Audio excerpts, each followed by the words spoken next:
నమస్కారం, BTV news కి స్వాగతం. ముందుగా ముఖ్యాంశాలు.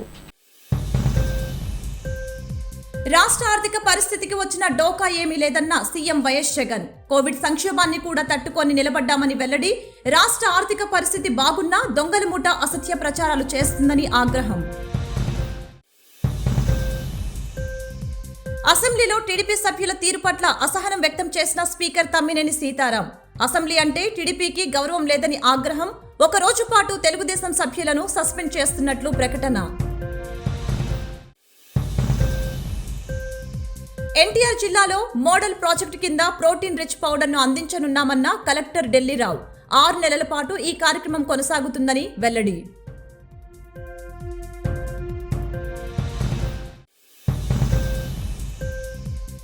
రైళ్లలో చోరీలకు పాల్పడుతున్న అంతర్రాష్ట్ర ముఠాను అరెస్టు చేసిన పోలీసులు. 60 లక్షల విలువ చేసే బంగారు ఆభరణాలు స్వాధీనం.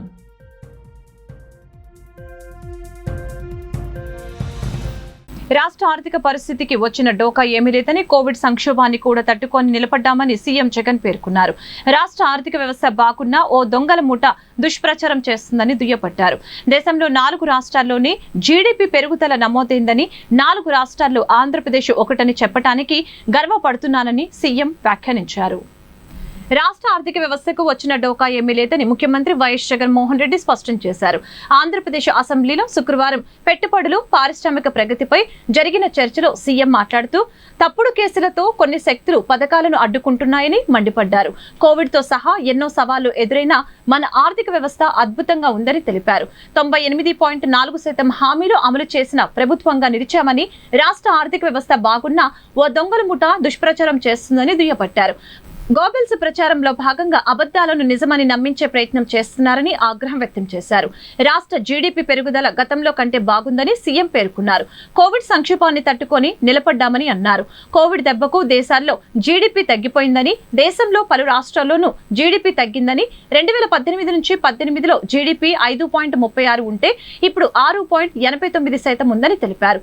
విజయవాడ కానీ, గుంటూరు కానీ, వీటికి ఏదానికి కూడా దగ్గరగా లేని ఈ ప్రాంతం అధ్యక్ష, వీటిలో అధ్యక్ష, ఈ ప్రాంతంలో అధ్యక్ష, కేవలం బేసిక్ ఇన్ఫ్రాస్ట్రక్చర్, రోడ్లు కానీ, నీరు కానీ, కరెంటు కానీ, డ్రైనేజ్ కానీ, ఇటువంటి బేసిక్ ఇన్ఫ్రాస్ట్రక్చర్, బేసిక్ సదుపాయాలకు మాత్రమే చంద్రబాబు నాయుడు గారే తానంతటి తానే ఇచ్చిన లెక్కల ప్రకారం ఈ దాదాపుగా 53,000 ఎకరాలకు గాను ఎకరాకు 2 కోట్ల రూపాయలు చొప్పున అక్షరాల 1,10,000 కోట్ల రూపాయలు అవుతుందని చెప్పి స్వయంగా ఆయనంతటా ఆయనే ఇచ్చిన లెక్కల అధ్యక్ష.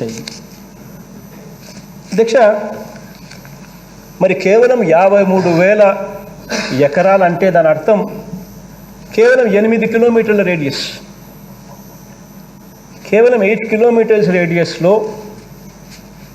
53 ఎకరాల పరిధిలో 1,10,000 కోట్ల రూపాయలు కేవలం ఈ బేసిక్ ఇన్ఫ్రాస్ట్రక్చర్కే. మళ్ళీ ఇది రాజధాని కూడా కాదు, దీంట్లో నేను బిల్డింగుల గురించి మాట్లాడడం లేదు, నేను ఇంకో మిగిలిన పరిస్థితులు, వసతుల గురించి నేను మాట్లాడడంలా. కేవలం రోడ్లు, డ్రైనేజీలు, కరెంటు, ఇటువంటి బేసిక్ ఇన్ఫ్రాస్ట్రక్చర్ గురించి మాత్రమే చెప్తా ఉన్నా. అధ్యక్ష, ఇక్కడ ఈ కనీస సదుపాయాల కోసమే 1,10,000 కోట్ల రూపాయలు ఖర్చు అయ్యే పరిస్థితిలో ఉంది అని వాళ్ళంతటి వాళ్ళే ఇచ్చిన నివేదిక. దేశంలో జీడీపీ పరంగా 6వ స్థానానికి చేరుకున్నామని, జీడీపీ పరంగా దేశంలో గతంలో 21వ స్థానంలో ఉంటే ఇప్పుడు 6వ స్థానంలో ఉన్నామని చెప్పుకొచ్చారు. గ్రోత్ రేట్లో దేశంలోనే మొదటి స్థానంలో ఉన్నామని, దేశ జీడీపీలో గతంలో రాష్ట్ర వాటా 4.45% ఉంటే ఇప్పుడు 5% పెరిగిందని తెలిపారు. దేశంలో 4 రాష్ట్రాల్లోనే జీడీపీ పెరుగుదల నమోదైందని, 4 రాష్ట్రాల్లో ఆంధ్రప్రదేశ్ ఒకటని చెప్పడానికి గర్వపడుతున్నానని సీఎం పేర్కొన్నారు. మరి ఇటువంటి అమరావతిలో నిజంగా ఎంత ఖర్చు అవుతుంది అని చెప్పి పలు సందర్భాలలో ఈ మధ్యకాలంలో చంద్రబాబు నాయుడు గారు చాలా సందర్భాలలో కూడా మాట్లాడడం కూడా మనం చూసాం, మనం విన్నాం. కేవలం ఈ ఇన్ఫ్రాస్ట్రక్చర్ కోసమే 1,00,000 కోట్లు అవుతుంది. ఇక మిగిలినవన్నీ కూడా ఇక్కడికి వచ్చేసరికి రాజధాని అంటే ఊరికే అయిపోదు, కనీసం అంటే 4-5 లక్షల కోట్లు ఖర్చు అవుతుంది అని చంద్రబాబు నాయుడు గారు పలు సందర్భాలలో కూడా చెప్పడం కూడా మనం అంతా విన్నాం. అంటే మిగిలిన బిల్డింగ్స్, మిగిలిన వగైరా వగైరా అన్నీ కూడా కలుపుకుంటాం. అంటే అధ్యక్ష మళ్ళీ ఇక్కడ కనీసం సదుపాయాల కోసమే 1,10,000 కోట్ల రూపాయలు ఖర్చు అవుతుంది అని చెప్పిన ఇదే పెద్ద మనిషి, ఇదే చంద్రబాబు నాయుడు గారు తన 5 సంవత్సరాల పరిపాలనలో ఏ మేరకు ఖర్చు చేసినాడు అనేది కూడా సభ ద్వారా ప్రజలకందరికీ కూడా మరొకసారి గుర్తు చేయాల్సిన అవసరం ఉంది అధ్యక్ష. ఎందుకనంటే ఇది అవసరం. అంతగా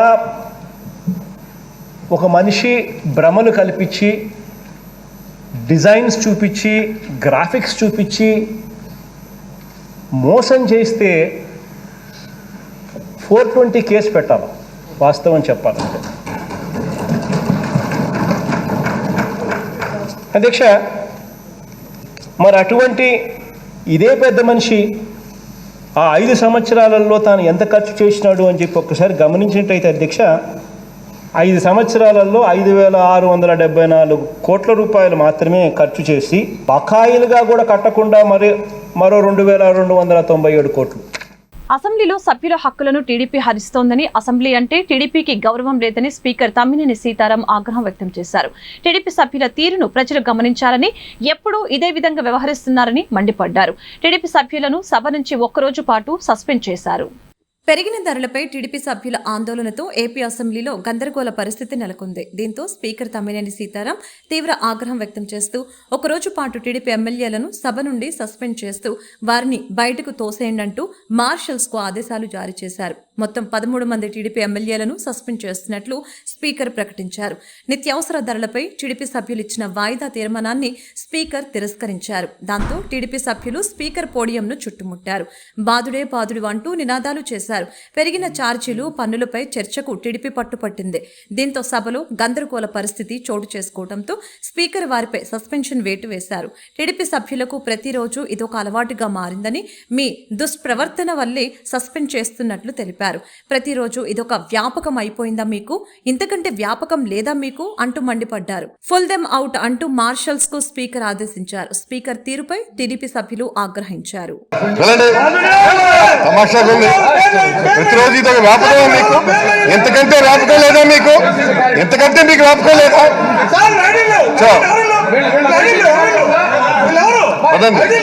పదండి ఆగవయ్యా. వాళ్ళ they are marshals as the speaker I am declaring. They are marshals. I am declared. You should not take anybody here. తీసుకెళ్ళండి.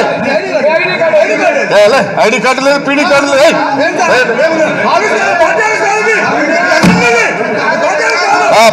చల్ మసాలా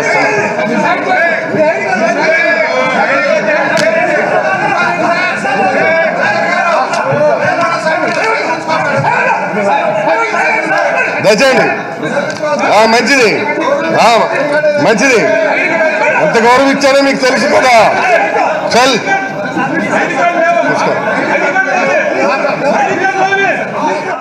ఎన్టీఆర్ జిల్లాలో చిన్నారులకు మోడల్ ప్రాజెక్టు కింద ప్రోటీన్ రిచ్ పౌడర్ ను అందించనున్నట్లు జిల్లా కలెక్టర్ ఢిల్లీరావు తెలిపారు. 6 నెలల పాటు ఈ ప్రాజెక్టు కొనసాగుతుందని, పిల్లల ఎదుగుదలలో మార్పులు వచ్చాక ఈ ప్రాజెక్టును కొనసాగిస్తామని తెలియజేశారు. కలెక్టర్ క్యాంపు కార్యాలయంలో గల పింగళి వెంకయ్య సమావేశ మందిరంలో పోషకాహార మాసోత్సవాలను ఘనంగా నిర్వహించారు. ఈ కార్యక్రమాన్ని జిల్లా కలెక్టర్ ఢిల్లీరావు జ్యోతి ప్రజ్వలన చేసి ప్రారంభించారు.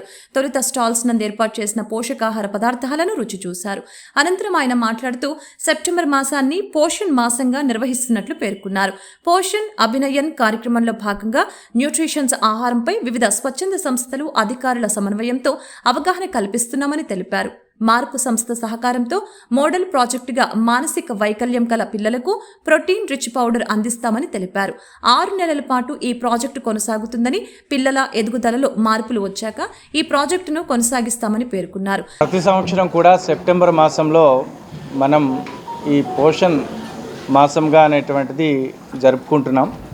మనకి రోజు రోజుకి లో బర్త్ వెయిట్ చిల్డ్రన్ అనేటువంటిది, స్టంటింగ్ అనేటువంటిది, అండర్ న్యూట్రిషను, ఎనీమియా, ఇవన్నీ కూడా ప్రాబ్లమ్స్ అనేటువంటి ఎక్కువ అవుతున్నాయి. కాబట్టి ఈ న్యూట్రిషన్ రిలేటెడ్ ప్రాబ్లమ్స్ ఈ పోషణ్ అభియాన్లో భాగంగా ఈ కన్వర్జెన్స్ యాక్షన్ ప్లాన్ అనేటువంటి చేస్తూ ఉన్నాం.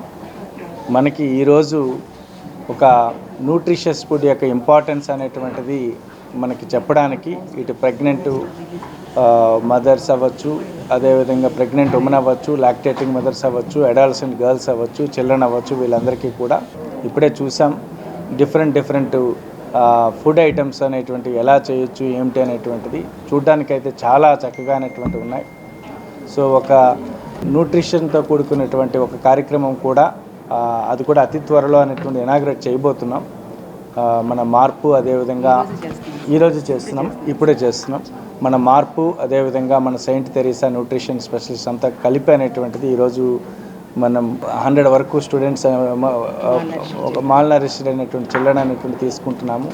కంట్రోల్డ్గా చిల్డ్రన్ కూడా కొంతమందిని తీసుకుంటున్నాము. దీన్ని మనం వాళ్ళ పిల్లలందరికీ కూడా ఇచ్చి ఒక 6 మంత్స్ అనేటువంటి అబ్జర్వ్ చేసి ఆ గ్రోత్ ప్యాటర్న్లో ఉండేటువంటి చార్ట్ అనేటువంటి చూసుకున్నాక ఇది ఏ విధంగా అనేటువంటిది మనకి పనిచేస్తుంది. సో దట్ ఇది ఒక స్టడీ అవుతుంది ఉమెన్ అండ్ చైల్డ్ వెల్ఫేర్ డిపార్ట్మెంట్కి, హెల్త్ డిపార్ట్మెంట్కి. సో దీని యొక్క ఇంపాక్ట్ అనేటువంటిది చెప్పాలనుకున్నది ప్రజలకి, ఇటు గవర్నమెంట్కి అన్ని విధాలుగా ఉపయోగపడుతుంది. అండర్ న్యూట్రిషన్లో ఎన్టీఆర్ జిల్లా అగ్రస్థానంలో ఉందని తెలిపారు. వైఎస్ఆర్ సంపూర్ణ పోషణ ద్వారా ప్రభుత్వం బాలామృతం అందిస్తున్నామని తెలిపారు. ఈ స్టంటింగ్ అనేటువంటి తగ్గాలన్నా, ఎనీమియా అనేటువంటి తగ్గాలన్నా, అండర్ న్యూట్రిషన్ అనేటువంటి తగ్గాలన్నప్పుడు కూడా ఇది కేవలం గవర్నమెంట్ సపోర్ట్ ఒక్కదాంతో కూడా అవ్వదు. ఎన్జిఓస్ సపోర్టు, అదేవిధంగా న్యూట్రిషన్ డిపార్ట్మెంట్ అనేటువంటి కాలేజెస్ సపోర్ట్ అనేటువంటిది, ఇన్నర్ వీల్ అనేటువంటి సంస్థ అనేటువంటి వీళ్ళందరూ సపోర్ట్తో అనేటువంటిది ఖచ్చితంగా మన జిల్లా ఇప్పటికే ఇటు అండర్ న్యూట్రిషన్లో కానీ, ఇటు స్టంటింగ్లో కానీ మిగిలిన అన్ని జిల్లాల్లో కన్నా అనేటువంటి బెటర్ పర్ఫార్మెన్స్ అనేటువంటి చూపిస్తున్నప్పటికీ కూడా ఇంకా మనకి అది ఒకటి 21%లో ఉంది, ఒకటి అరౌండ్ 31%లో అనేటువంటిది ఉంది. కాబట్టి దానిని తగ్గించాలి అని అనుకునంటే ఇంకా కష్టపడాల్సినటువంటి ఆవశ్యకత అవుతుంది. ప్రభుత్వం అనేటువంటిది వైఎస్ఆర్ సంపూర్ణ పోషణలో చాలా చక్కటి ఫుడ్ అనేటువంటి ఇస్తుంది, బాలామృతం ఇస్తుంది, స్పాట్ ఫీడింగ్ అనేటువంటి ఇస్తుంది, అన్ని రకాలైనటువంటి ఇస్తున్నప్పటికీ కూడా ఇంకా ఎనిమిక్ చిల్డ్రన్ అనేటువంటిది శామ్ చిల్డ్రన్, మ్యామ్ చిల్డ్రన్ అనేటువంటి ఎక్కువగా ఉన్నారు. కాబట్టి దీనిని ఎలా మనం తగ్గించాలనేటువంటి విధంగా ఒక కన్వర్జెంట్ యాక్షన్ ప్లాన్ అనేటువంటి తయారు చేసుకుంటున్నాం, ముందుకు వెళ్తున్నాం. రైళ్లలో చోరీలకు పాల్పడుతున్న దొంగలను రైల్వే పోలీసులు అరెస్టు చేశారు. ఉత్తరప్రదేశ్ గ్యాంగ్, లోకల్ గ్యాంగ్ కలిసి చోరీలకు పాల్పడుతున్నట్లు గుర్తించారు. రైళ్లు మరో ప్రాంతానికి చోరీ బంగారు తరలిస్తూ ఉండగా పోలీసులు పట్టుకున్నారు. ముఠాలో 5గురిని అరెస్టు చేసి బంగారాన్ని స్వాధీనం చేసుకున్నారు. కమాండ్ కంట్రోల్ రూమ్ లో ఏర్పాటు చేసిన విలేకరుల సమావేశంలో డీసీపీ విశాల్ గున్ని మాట్లాడారు. గత నెల 3వ తేదీన మంగళగిరి నుంచి బంగారు ఆభరణాలతో గరీబ్ రథ్ ఎక్స్ప్రెస్ లో మంగళగిరి పూజా జ్యువెలరీలో పనిచేస్తున్న సతీష్ వెళ్తున్నట్లు తెలిపారు. సతీష్ ను వెంబడించి బంగారు ఆభరణాలను రాజస్థాన్కు చెందిన బాబులాల్, హర్షన్ రామ్ ప్రజాపత్ అపహరించారని వెల్లడించారు. బంగారు ఆభరణాలు రైల్లో తీసుకువెళ్లే సమాచారాన్ని స్నేహితుడు ఓంకార్కు నరేంద్ర తెలియచేశాడని అన్నారు. రాజస్థాన్ స్నేహితులతో కలిసి రాజమండ్రి వద్ద బంగారం బ్యాగ్ ను ఓంకార్ దొంగలించాడని వివరించారు. దొంగలించిన ఆభరణాల విలువ 60,63,200 రూపాయలని పేర్కొన్నారు. నిందితులను మెట్రోపాలిటన్ మెజిస్ట్రేట్ కోర్టు వద్ద పోలీసులు హాజరుపరిచారు. ఒక మంగళగిరికి చెందినటువంటి ఒక jewellers shop which is owned by Ramarao గారని మంగళగిరిలో పూజా జ్యువెలర్స్ ఉంటుంది. ఈ పూజా జ్యువెలర్స్ వాళ్ళు వైజాగ్, విజయవాడ అన్ని ప్రాంతాలకి జ్యువెలరీని సప్లై చేస్తుంటారు. On the intervening knight of 2nd and 3rd early morning మన జిఆర్పి ఆఫీసర్స్కి ఒక కంప్లైంట్ రావడం జరిగింది. Worth of gold was taken away అని. ఈ థెఫ్ట్ జరిగిన వెంటనే 2 ఇంపార్టెంట్ టీమ్స్ని మనం ఫామ్ చేయడం జరిగింది. ఈ ఆఫీసర్స్ ఆన్ టైం స్పెసిఫిక్గా రియాక్ట్ అవుతూ 4 టీమ్స్గా విడిపోయి ఒకే రాష్ట్రమే కాదు మల్టీ స్టేట్ అంటే ఇంటర్ స్టేట్ అఫెండర్స్ని పట్టుకోవడం జరిగింది. టెక్నికల్ ఎవిడెన్స్తో, సీసీటీవీ ఫుటేజెస్తో we were able to crack the case in just around 14 days time. Nagendra Kumar who is the manager with the original complainant అంటే పూజా జ్యువెలర్స్లో పనిచేస్తున్నటువంటి మేనేజరు అండే ఓంకార్ అనేవాడితో కలిపి రాజస్థాన్కి 4 చెందినటువంటి వాడు హరీష్ కుమార్, బాబులాల్, దినేష్ కుమార్ అండ్ ప్రజాపత్. ఈ 5 కూడా జాలోర్ డిస్ట్రిక్ట్ రాజస్థాన్కి చెందిన వాళ్ళు. వీరందరూ ఒక టీమ్ అలాగా మార్చి they have committed this offence. Overall market value right now is 60,63,000. So 1378 grams. దీంట్లో 60 గ్రాము మాత్రమే ఇంకా పెండింగ్ ఉంది recovery. Dinesh Kumar who is the A5 వీడి దగ్గర 60 గ్రామ్ ఇంకా పెండింగ్ ఉంది. ఆల్రెడీ ఒక టీమ్ దాని మీద కూడా పని చేస్తుంది. త్వరగొలిన వారిని కూడా పట్టుకోవడం జరుగుతుంది. చంద్రబాబు అన్నా క్యాంటీన్ల ద్వారా పేదల కడుపు నింపి తెలుగుదేశం పార్టీ సంస్కృతిని రుజువు చేస్తే అన్నా క్యాంటీన్లను రద్దు చేసి పేదల పొట్టకొట్టడమే వైకాపా సంస్కృతి అని జగన్ రుజువు చేశారని ఎమ్మెల్యే గద్దె రామ్మోహన్ పేర్కొన్నారు.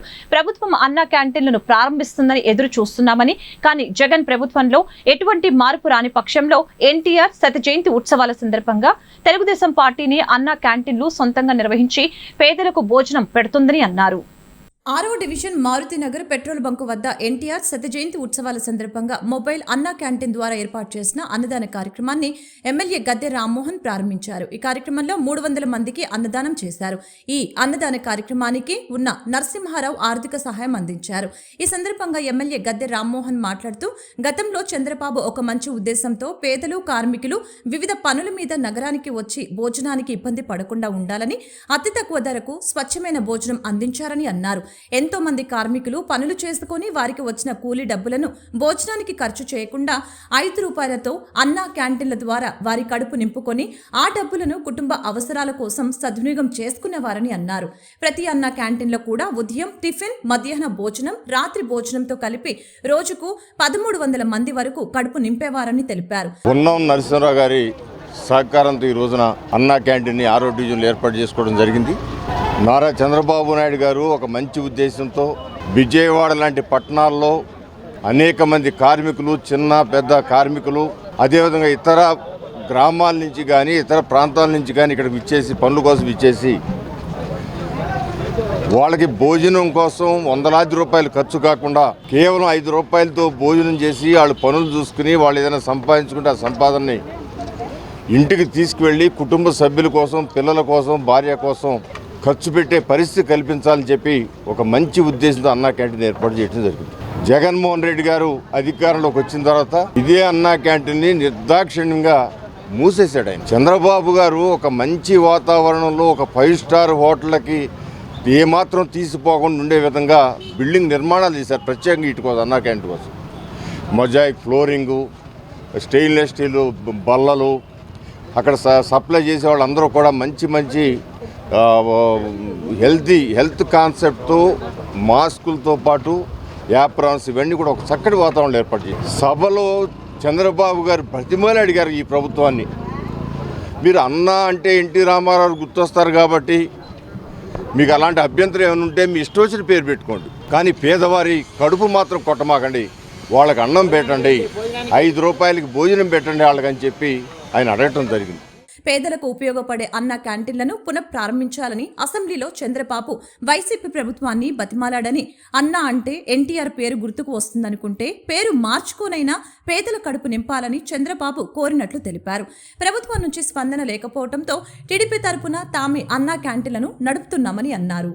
అంతకుముందు ఒక్కొక్క అన్నా క్యాంటీన్లో ఉదయం టిఫిన్కి 350 మంది, మధ్యాహ్నం లంచ్కి 500 మంది, రాత్రి డిన్నర్కి 500 మంది, సుమారు రోజుకి 1350 మంది తమ కడుపులు నింపుకునేవాళ్ళు చాలా తక్కువ ఖర్చుతో.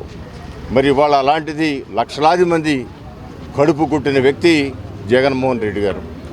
అందువలన ఇవాళ అన్న నందమూరి తారక రామారావు శత జయంత్సవాల సందర్భంగా 100 సంవత్సరాలు పుట్టిన మహానుభావుడికి ఘనమైన నివాళులు ఇవ్వాలని చెప్పి పేదల కోసం ప్రతి మనిషికి కూడు, గుడ్డ, నీడ ఈ 3 కావాలని చెప్పి ఆలోచన చేసిన వ్యక్తి నందమూరి తారక రామారావు. అందుకే తెలుగుదేశం పార్టీ తూర్పు నియోజకవర్గంలో ప్రతి వారానికి 2 పర్యాయాల చొప్పున అన్నా క్యాంటీన్లు ఏర్పాటు చేసి పేదలందరికీ భోజనం పెట్టడం జరుగుతుంది. అదేవిధంగా రాష్ట్రం అంతా కూడా తెలుగుదేశం పార్టీ ఆదర్శాలు కాపాడటానికి రాష్ట్రం అంతా కూడా కొన్ని లక్షల మందికి ఈ రోజున ఉచిత అన్నదానం చేయడం జరుగుతూ ఉంది. ఏ కార్యక్రమం చేసినా చిత్తశుద్ధితో చేయాలి అనేది తెలుగుదేశం పార్టీ యొక్క స్లోగన్. అది ఏదో ఓటర్ని మభ్య పెట్టడానికి కార్యక్రమాలు చేసినట్టుగా నటిస్తూ మరి ఆ కార్యక్రమాలు ఏమో 100లో 10 మందికే చేరి 100 మందికి ఇచ్చినట్టుగా బిల్డప్లు ఇస్తూ వెళ్ళే జగన్మోహన్ రెడ్డి గారు ఒక్కసారి మరలా అన్నా క్యాంటీన్ల గురించి ఆలోచన చేయండి. బీసీల ఓట్లతో రెండోసారి అధికారంలోకి వచ్చిన బీజేపీ ప్రభుత్వం పార్లమెంట్లో బీసీ బిల్లుకు మద్దతు ఇచ్చి రిజర్వేషన్ కల్పించాలని జాతీయ బీసీ సంక్షేమ సంఘం అధ్యక్షుడు ఎంపీఆర్ కృష్ణయ్య తెలిపారు.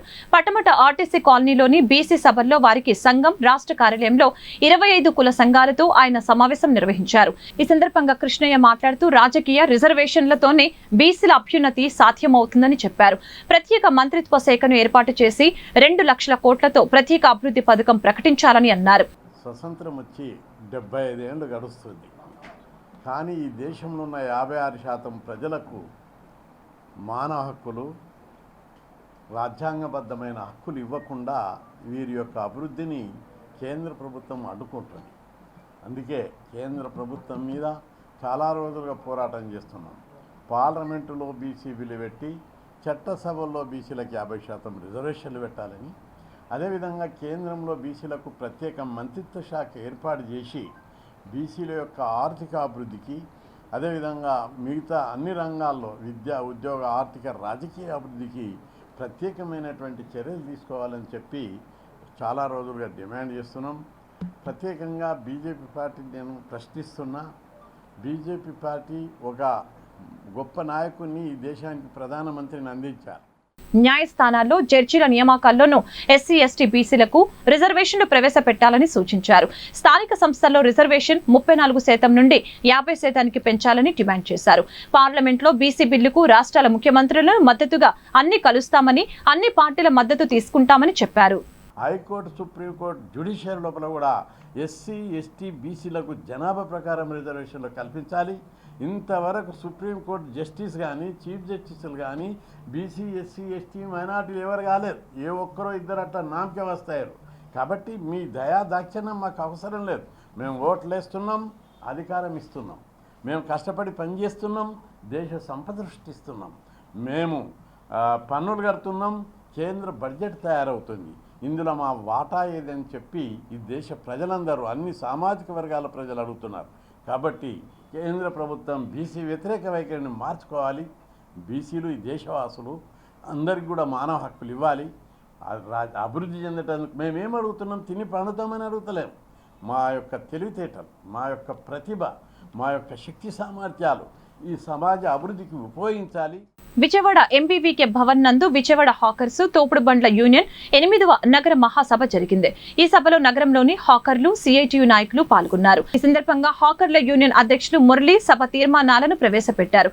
అనంతరం సిపిఎం పార్టీ నగర కార్యదర్శి దోనేపూడి కాశీనాథ్ మాట్లాడుతూ ప్రధాని మోడీ మతాల మధ్య చిచ్చు పెడుతున్నారని మండిపడ్డారు. ప్రజల మధ్య విద్వేషాలు రెచ్చగొడుతున్న మోడీ సర్కారుకు వ్యతిరేకంగా ఈ నెల 24న విజయవాడ జింకన గ్రౌండ్స్ నందు సిపిఎం జాతీయ మహాసభ నిర్వహించనున్నట్లు తెలిపారు. ఈ సభలో సిపిఎం జాతీయ కార్యదర్శి సీతారాం ఏచూరి పాల్గొంటారని చెప్పారు. 24న హాకర్లు ఒకరోజు పని బంద్ చేసి సమావేశాలకు హాజరు కావాలని ఆయన పిలుపునిచ్చారు. ఉండేటువంటి పద్ధతుల్లో ఉంటే ప్రాంతం పేరుతో, కులం పేరుతో, మతం పేరుతో మోడీ చిచ్చు పెట్టేటువంటి దానికోసం ప్రయత్నం చేస్తూ ఉన్నాడు. విభజించేటువంటి దానికి ప్రయత్నం చేస్తూ ఉన్నాడు. ధరలు పెంచుతూ ఉన్నాడు, భారాలు వేస్తూ ఉన్నాడు, మందులు భారం వేస్తూ ఉన్నాడు, పెట్రోలు, డీజిల్, గ్యాస్ బండ ఇష్టం వచ్చినటువంటి రీతిలో పెంచుతూ ఉన్నాడు. ఇడ్లీ చేస్తూ ఈ రకంగా కూడా విధానాలని కొనసాగించేటువంటి దానికి ప్రయత్నం చేస్తూ ఉన్నటువంటి స్థితి కనపడతా ఉంది. దీనికి వ్యతిరేకంగా ఈ నెలలో 14 నుండి 25 దాకా దేశవ్యాప్తంగా ఈ దేశాన్ని రక్షించండి, దేశం రక్షించబడాలి, సార్వభౌమాధికారం రక్షించబడాలి, దేశ స్వాతంత్రం రక్షించబడాలి, భిన్న మతాల జాతులు సమాహారంగా ఉన్నటువంటి ఈ దేశం ఐక్యంగా ఉండాలి, సుభిక్షంగా ఉండాలని చెప్పనేటువంటి పేరుతో సాగుతూ ఉన్నటువంటి ఈ దేశ రక్షణ పేరు సభ విజయవాడలో 24వ తేదీ జరగబోతా ఉంది. విమర్శలు ఎప్పుడూ రాజకీయ విమర్శలుగా ఉండాలి తప్ప వ్యక్తిగత విమర్శలుగా ఉండకూడదని మాజీ ఫ్లోర్ లీడర్ పార్లమెంటు కార్యదర్శి కొట్టేటి హనుమంతరావు తెలిపారు. బుద్దా వెంకన్నపై మాజీ మంత్రి వెల్లంపల్లి చేసిన వ్యాఖ్యలను ఆయన ఖండించారు. పశ్చిమ నియోజకవర్గంలో రాజీనామా చేసి మళ్లీ గెలవగలిగే దమ్ము వెల్లంపల్లికి ఉందా అంటూ సవాల్ విసిరారు. టీడీపీ నేత కేశినేని చిన్ని కార్యాలయంలో మాజీ ఫ్లోర్ లీడర్ పార్లమెంటు కార్యదర్శి కొట్టేటి హనుమంతరావు మీడియా సమావేశంలో పాల్గొన్నారు. ఈ సందర్భంగా ఆయన మీడియాతో మాట్లాడుతూ పశ్చిమ నియోజకవర్గ ఎమ్మెల్యే వెల్లంపల్లి శ్రీనివాస్పై తీవ్ర స్థాయిలో మండిపడ్డారు. టీడీపీ నేత బుద్దా వెంకన్నపై వెల్లంపల్లి వ్యంగ్యంగా మాట్లాడుతున్నారని ఆగ్రహం వ్యక్తం చేశారు. టీడీపీ ఉమ్మడి కృష్ణా జిల్లా సమావేశంలో బుద్దా వెంకన్న కన్నీళ్లు పెట్టుకున్నారని చెప్పడానికి నువ్వెవరంటూ ప్రశ్నించారు. పశ్చిమ వైసీపీలో ఉన్న విభేదాల గురించి ముందు మాట్లాడాలని అన్నారు. వెల్లంపల్లి శ్రీనివాసరావు గారు మాజీ మంత్రివర్యులు అసందర్భమైనటువంటి విమర్శలు చేయడం చాలా విచారకరం. అతను 2 సార్లు ఎమ్మెల్యే చేశాడు, ఒకసారి మంత్రి చేశాడు. ఏం మాట్లాడో కూడా తెలియకుండా మాట్లాడటం చాలా విచారకరం. ఇదే కాదు, కింద ఎమ్మెల్యేలు మొత్తం, అలాగే సీఎం గారు జగన్మోహన్ రెడ్డి గారు కూడా ఇప్పుడు వరకు ఏం మాట్లాడాలో రాజకీయ పరిజ్ఞానం లేకుండా మాట్లాడుతున్నారు. బుద్ధ వెంకన్న గారి ఆలోచన ఒకటే, విభేదాలు మరిచి అందరం కూడా కలిసికట్టుగా పార్టీని ముందుకు నడిపించాలి, చంద్రబాబు నాయుడు గారు ముఖ్యమంత్రి అవ్వాలి, ఆయన ధ్యేయం అది ఒక్కటే. కాబట్టి ఆయన బాధపడింది అంతేగాని ఆయనకి అన్యాయం కానీ ఆయనకి అవమానం కానీ ఎక్కడ జరగలా. అది గుర్తుపెట్టుకోవాలా ఎల్లంపల్లి శ్రీనివాసరావు గారు. మీరు స్థిరములేని నాయకుడు, స్థిరమున్న నాయకుడు బుద్ధ వెంకన్న గారు. రాజకీయాలు చేసేటప్పుడు విమర్శలు రాజకీయంగానే ఉండాలి తప్ప వ్యక్తిగతంగా ఉండకూడదని సూచించారు. రాజకీయ విమర్శలు చెయ్యాలి తప్ప వ్యక్తిగత విమర్శలు ఉండకూడదని సూచించారు. పశ్చిమ నియోజకవర్గంలో రాజీనామా చేసి మళ్లీ గెలవగలిగే దమ్ము వెల్లంపల్లికి ఉందా అంటూ సవాల్ విసిరారు. కానీ బుద్ధ వెంకన్న గారు చరిత్ర ఏంటో నీకు తెలియదు పూర్తిగా. బుద్ధ వెంకన్న గారికి చంద్రబాబు నాయుడు గారికి ఉన్నటువంటి అనుబంధం ఏంటనేది నేను ఇప్పుడు మీకు చెప్తున్నా విను. శ్రీరామచంద్రుడికి ఆంజనేయ స్వామి ఎంత పరమ భక్తుడో, నారా చంద్రబాబు నాయుడు గారికి బుద్ధ వెంకన్న గారు అంత పరమ భక్తుడు. బుద్ధ వెంకన్న గారికి తెలుగుదేశం పార్టీలో ఉన్నటువంటి క్వాలిటీ అది. నీకు అసలు నీ పార్టీలో రేపు నీకు సీట్ ఇస్తారో ఏంటో కూడా తెలియని పరిస్థితుల్లో నువ్వున్నావు, అది గమనించు. అంతేకాదు, బుద్ధ వెంకన్న గారికి ఒక చరిత్ర ఉంది.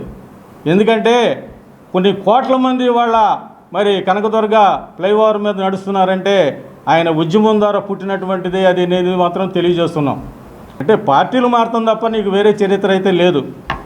అలాగే గద్దె రామ్మోహన్ రావు గారిని రాజీనామా ఇచ్చి పోటీ చేయమని చెప్తున్నావు. ముందు నువ్వు రాజీనామా ఇచ్చి నువ్వు పోటీ చేసి గెలు. నువ్వు పెట్టినటువంటి పథకాలన్నీ కూడా కరెక్ట్ అని చెప్పడానికి నువ్వు రాజీనామా ఇచ్చి నువ్వు గెలిచి మేము పెట్టినటువంటి పథకాలన్నీ కూడా గొప్ప అని చెప్పుకోవడానికి నువ్వు ఒకసారి రాజీనామా. అంతేగాని గద్దె రామ్మోహన్ రావు గారిని రాజీనామా ఇవ్వడం ఏంటి? నీ సంగతి ఒకటి నువ్వు చూసుకో. కాబట్టి భవిష్యత్తులో తెలుగుదేశం పార్టీ కార్యకర్తలను కానీ నాయకులను కానీ ఏ రకంగానైనా విమర్శించినట్లయితే ఇక్కడ మీరు ఒక్కసారి విమర్శిస్తే 10 సార్లు విమర్శించేటువంటి నాయకులు ఉన్నారు. భారతీయ రైల్వే దేశంలోని అతిపెద్ద సంస్థ అని, దేశంలోని అన్ని ప్రాంతాలను కలుపుతూ రైల్వే సేవలు అందిస్తుందని Vijayawada divisional railway manager Shivendra Mohan తెలిపారు. స్వచ్ఛ భారత్ మిషన్ లో భారతీయ రైల్వే కూడా భాగస్వామ్యం అయిందని తెలిపారు. స్వచ్ఛత పక్వాడాలో భాగంగా నేటి నుంచి అక్టోబర్ 2వ తేదీ వరకు విజయవాడ డివిజన్ పరిధిలో అనేక అవగాహన కార్యక్రమాలు నిర్వహిస్తున్నట్లు తెలిపారు. విజయవాడ రైల్వే స్టేషన్లో 1వ నంబర్ ప్లాట్ఫామ్ పై గాంధీ వెయిటింగ్ హాల్ వద్ద స్వచ్ఛత పక్వాడ అవగాహన కార్యక్రమాన్ని నిర్వహించారు.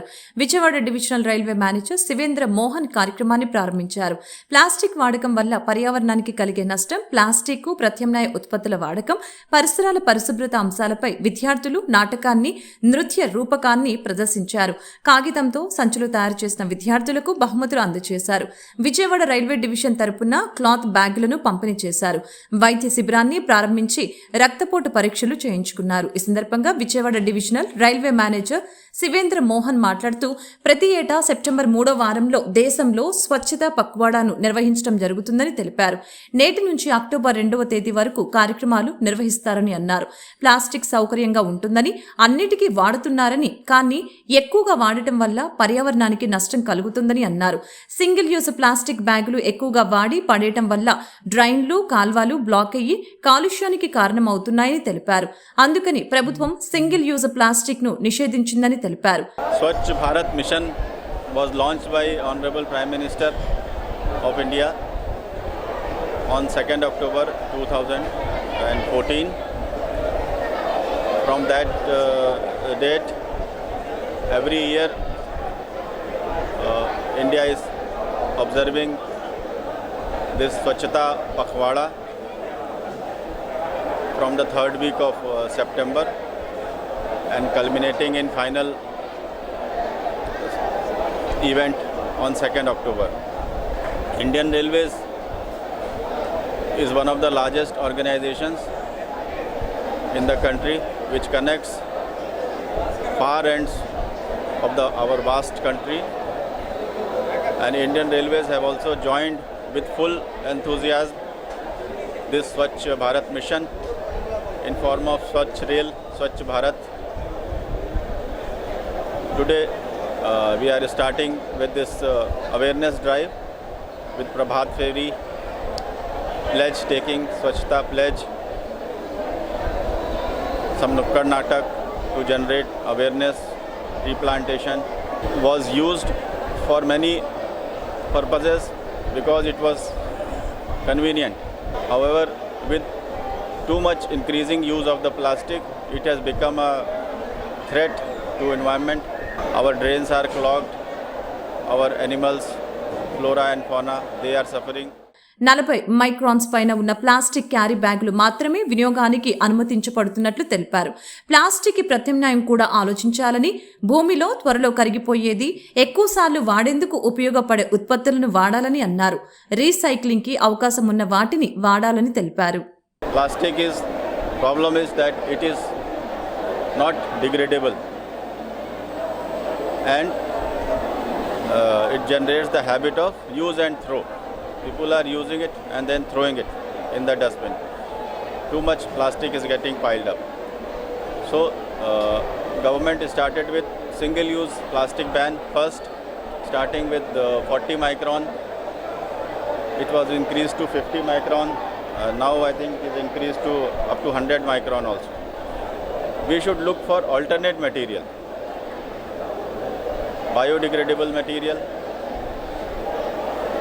and material which can be reused multiple times without throwing away, like steel. Also eco-friendly biodegradable material like leaves, plant-based products. We should try to minimize waste, try to reduce waste. Whatever possible, we should try to recycle, use it for other purposes rather than throwing it. And finally, what cannot be reused or recycled, that only should be disposed in a biodegradable and environment-friendly manner.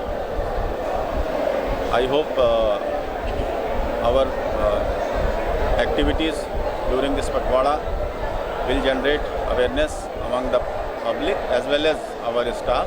We are having different themes: Swachh Rail Gadi, Swachh Station, Swachh Ahar, Swachh Neer, Swachh Parisar, Swachh Prasadhan, Swachhta Samvad. On different themes will be having activities during the coming Pakhwada. పర్యావరణానికి రక్షణ కవచంలా నిలిచిన ozone పొర పట్ల ప్రతి ఒక్కరూ అవగాహన కలిగి ఉండాలని విట్ ఏపీ రసాయన శాస్త్ర విభాగ అసిస్టెంట్ ప్రొఫెసర్ డాక్టర్ రాజర్షి సర్కార్ అన్నారు. రోజు రోజుకు పెరిగిపోతున్న కాలుష్య కారకాలను నివారించేందుకు అవసరమైన నూతన పరిశోధనలపై విద్యార్థులు దృష్టి సారించాలని అన్నారు. అంతర్జాతీయ ఓజోన్ పరిరక్షణ దినోత్సవాన్ని పురస్కరించుకుని కాకరపర్తి బావ నారాయణ కళాశాల రసాయన శాస్త్ర విభాగం, ఎన్ఎస్ఎస్, ఎన్సీసీ విభాగాల సంయుక్త ఆధ్వర్యంలో అవగాహన సదస్సు, ఏకాంకిక ప్రదర్శన తదితర కార్యక్రమాలను నిర్వహించారు. ఈ సందర్భంగా ముఖ్య వక్తగా హాజరైన డాక్టర్ రాజర్షి సర్కార్ మాట్లాడుతూ మానవ అభివృద్ధి ఎంత వేగంగా జరుగుతుందో అదే స్థాయిలో కాలుష్యం తీవ్రత పెరుగుతుందని తెలిపారు. ఆ క్రమంలో భూమిపై ఉన్న ప్రకృతి తీవ్రంగా ప్రభావితం అవుతుందని చెప్పారు. సూర్యుని నుంచి వచ్చే ప్రమాదకర కిరణాలను ఓజోన్ పొర అడ్డుకొని భూమిపై ఉన్న జీవరాశులకు ప్రమాదం లేకుండా చూస్తుందని తెలిపారు. దీనిపై విద్యార్థులు అవగాహన పెంచుకోవాలని అన్నారు. ముఖ్యంగా నూతన ఆవిష్కరణల దిశగా విద్యార్థులు తమ దృష్టిని సారించాలని అన్నారు. సమాజంలోని అనేక సమస్యలకు నూతన ఆవిష్కరణలు సమాధానాలు ఇస్తాయని అన్నారు. వాటిపై ఆసక్తిని పెంచుకొని రానున్న తరాలకు మేలు చేసి నూతన పరిశోధనలకు విద్యార్థులు ముందుకు సాగాలని అన్నారు. కళాశాల ఇన్ఛార్జి ప్రిన్సిపల్ పిఎల్ రమేష్ మాట్లాడుతూ ఓజోన్ చాలా కీలకమైందని అన్నారు. కాలుష్యం తీవ్రత పెరుగుతూ ఉండటంతో వాతావరణంలో సైతం చాలా ఊహించని మార్పులు కనిపిస్తున్నాయని అన్నారు. కాలం కాని సమయంలో వర్షాలు అలాగే ఎండలు ప్రజల జీవితాన్ని ప్రభావితం చేస్తున్నాయని అన్నారు. ఇటువంటి అనర్థదాయకమైన మార్పులకు కాలుష్యమే ప్రధాన కారణమని అన్నారు. I am Dr. Rajarshi Sarkar and we are here to celebrate the signing of Montreal Protocol, which was done in today's day in 1987 to preserve and protect our ozone layer. So in 1970s we realized that our ozone layer is depleting at a very alarming rate. And we figured out, because of our activities, because of all the chemicals that we produced went into our ozone layer, and it is destroying our ozone layer, and it is making all those harmful UV rays to come to our planet and creating skin cancer, creating cataract and many other health complications. So we took necessary steps to preserve and protect our ozone layer, and as a result of that we are safe today. But our duty does not end there. It is only begin. We have a bigger challenge.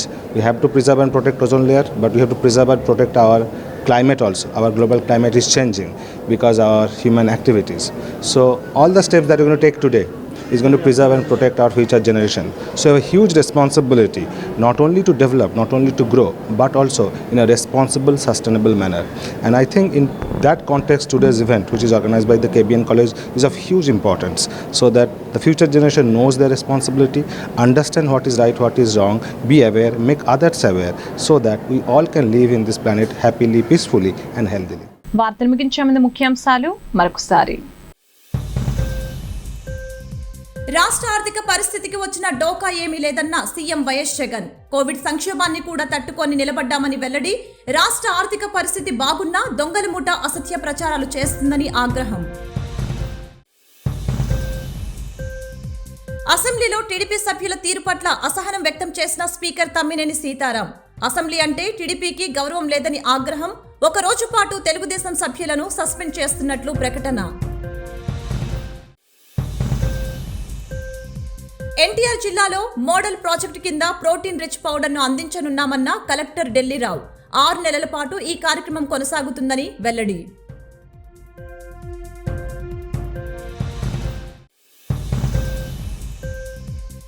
రైళ్లలో చోరీలకు పాల్పడుతున్న అంతర్రాష్ట్ర ముఠాను arrest చేసిన పోలీసులు. 60 లక్షల విలువ చేసే బంగారు ఆభరణాలు స్వాధీనం.